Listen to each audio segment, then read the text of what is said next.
5 তারিখ আমি একটা মিছিলে যাই, মানে ছাত্রলীগ মিছিলে যাই।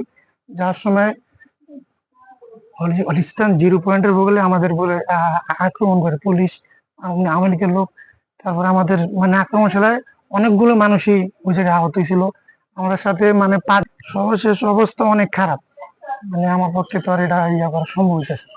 পা পচন ধরার উপক্রম হলেও অর্থের অভাবে চিকিৎসা করাতে পারছেন না 5 আগস্ট লং মার্চে গিয়ে আহত শরীয়তপুরের নড়িয়া উপজেলার হালইশার গ্রামের আরিফ দেওয়ান। আপনার নাম অভাবের সংসারের হাল ধরতে ঢাকার নয়াবাজারে একটি দোকানে কাজ করতেন আরিফ। চাকরি বাকরি বৈষম্য বিরোধী ছাত্র আন্দোলনের উত্তাল দিনগুলোতে প্রায় প্রতিদিনই মিছিলে অংশ নিয়েছেন তিনি। ছাত্রলীগ মিছিলে যাই। সবশেষ গত 5 আগস্ট দুপুরে গণভবনমুখী লং মার্চে অংশ নিয়ে গুলিস্তান জিরো পয়েন্টে পৌঁছালে আওয়ামী লীগের সন্ত্রাসীদের দ্বারা অতর্কিত হামলার শিকার হন। তারপর আমাদের মানে হামলায় আরিফের ডান পায়ের রগ ও মাংস পা থেকে আলাদা হয়ে যায়। মানে গুরুতর আহত অবস্থায় তাকে ঢাকা মেডিকেল কলেজে ভর্তি করা হয়। হাসপাতালে নিয়ে গেছিল। কিছুদিন সেখানে চিকিৎসা নেয়ার পর অর্থ সংকটে বাধ্য হয়ে গ্রামে চলে আসেন।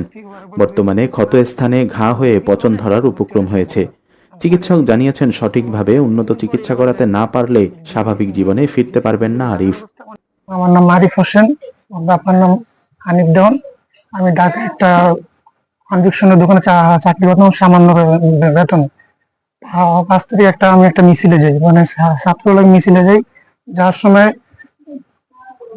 হলিস্টান জিরো পয়েন্টের বগলে আমাদের বলে আক্রমণ করে পুলিশ, আওয়ামী লীগের লোক। তারপর আমাদের মানে আক্রমণ চালায়, অনেকগুলো মানুষই ওই জায়গায় আহত হয়েছিল। আমাদের সাথে মানে 5 জনে মিলে আমাদের হাসপাতাল ঢাকা মেডিকেল হাসপাতাল নিয়ে গেছেন। ওই জায়গার পরে যাওয়ার পরে চিকিৎসা করলাম। চিকিৎসা করার গেলাম যে ভর্তি হওয়ার পর উনি গেছে না, রোগী তো অনেক, ভর্তি হওয়া সম্ভব না, আমি পাঠিয়ে দিছি। আর ওখান থেকে 3 দিন পর এরা বাড়ি যাই গেছি ডিসিং করার জন্য। গেছি মতন দেখি জায়গার অবস্থা অনেক ইয়ে গেছে, মানে এরা ভালো মতন ইয়া করতেছিল না। ওই জায়গায় থাকার পরে তো এই জায়গায় দেখছি মানে চিকিৎসা ভালো মতন হয় না। 1 সপ্তাহ পরে আমি আবার ভাবলাম দেশে। দেশে আসার পরে এই জায়গায় বেসরকারি একটা পরিচিত এই জায়গায় একটা ডাক্তারের কাছে ইয়া করি। তো আমি সামান্য বেতনে চাকরি করি, তো মানে এই জায়গায় আমার চিকিৎসার বহন করা সম্ভব হচ্ছে। সর্বশেষ অবস্থা অনেক খারাপ, মানে আমার পক্ষে তো আর এটা ইয়া করা সম্ভব হইতেছে না। গুরুতর অবস্থায় গেছি জায়গাটা।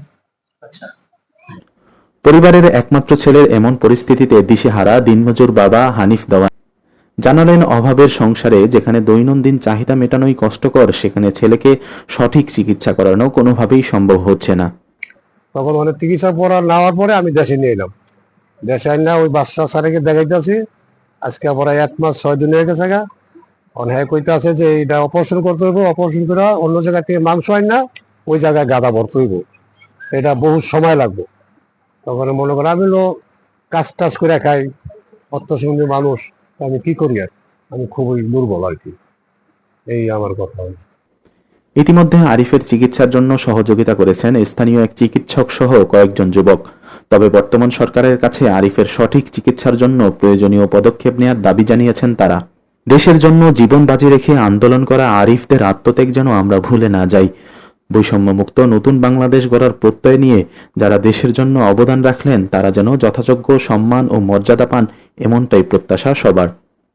Ilias Mahmud, news desk.